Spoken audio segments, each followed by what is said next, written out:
ปอยเบิ่งเส้นทางสู่แซมของการแข่งขันบาเต้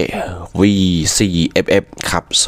2025 ของทางด้าน WG นะคะในรุ่นเกิน 12 ปี และก็สโมสรแสงดาราเนาะเป็น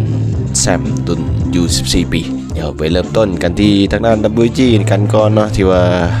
เริ่มต้นการแข่งขันก็คืออยู่ในกลุ่ม B นัทมิตรเอาชนะทางด้าน BAS ไป 5-1 นัดที่ 2 เสียทางด้าน Mazda ไป 0-1 นัดที่ 3 เสียให้กับทางด้านเบสวรรค์ไป 2-4 มีอยู่ 3 คะแนนเนาะแต่ว่าโชคดีประตูได้เสียดีกว่าเหตุให้ผ่านเข้ารอบ 4 ทีมสุดท้ายโดยการเป็นอันดับที่ 2 ของกลุ่ม B นะส่วนว่าทางด้านเบสวรรค์ชนะ3รวดเป็นอันดับที่ 1 ของกลุ่ม B นะส่วนว่ากลุ่ม A เป็นทางด้านห้องเย็นกิตติศักดิ์นะที่ว่าเป็นที่1ของกลุ่ม A มี 5 คะแนนส่วนว่าที่ 2 ก็เป็นทางด้านสโมสร RNS เนาะมี 4 คะแนนอยู่อันดับที่ 2 ของกลุ่มนะผ่านของรอบ 4 ทีมสุดท้ายไป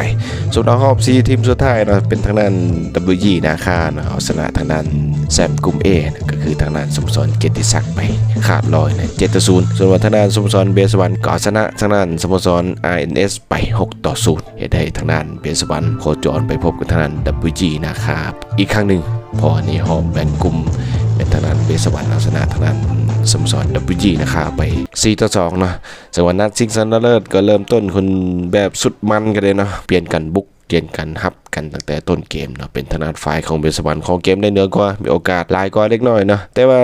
เป็นทางด้าน WG นะครับที่ว่าคมกว่านะในต้นของครึ่งเวลาที่2เนาะเป็นทางด้าน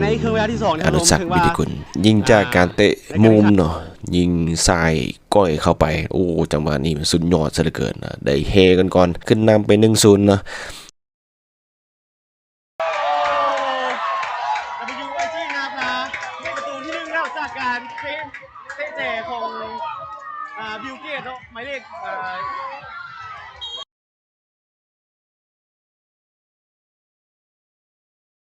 ถ้าบ่มีประตูเกิดขึ้นทั้ง2ทีมจะได้ด่วนจุดโทษกันเลยเพื่อตัดสินหาผู้ที่เป็นแชมป์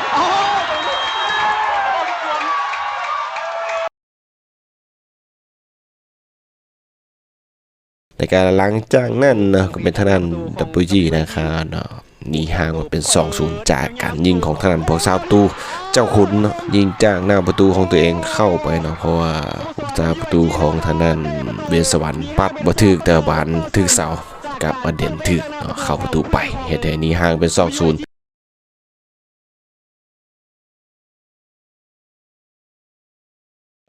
มาเบิ่งลูกตั้งเตะจากหน้าประตูของ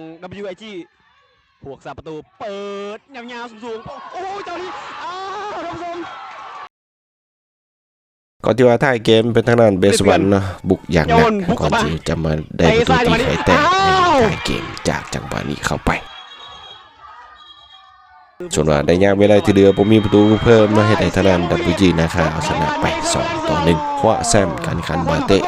V4FF ครับ2025ก็คือเป็นการขันบาเต้สิงคันประธานสภาบาเต้นครหลวงวิจันทร์ไปครองนะในการรางวัล Man of the Match นะก็เป็นทางด้าน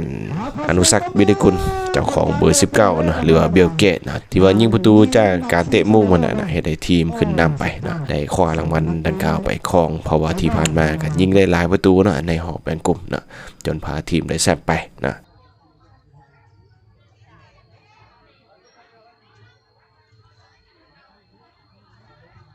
ส่วนยู14ก็เป็นทางด้านสโมสรแสงดารานะที่ว่าได้แซมไปนะอยู่ในกลุ่ม B นะนาทมิตรเอาชนะทางด้านเสชนะไป 1-0 นัดที่ 2 ชนะทางด้านท่าสร้างไป 5-1 และก็นัดที่ 3 มาชนะทางด้านเคดีดีไป 6-1 นะมี9คะแนนเต็มผ่านของหอบไปในหอบ4ทีมมาชนะทางด้าน WG นะคะU14 ไปนะ3-1นะผ่านเข้าชิงชนะเลิศพบกับทางด้าน BAS ส่วนว่าในหอบชิงนะก็เป็นทางด้าน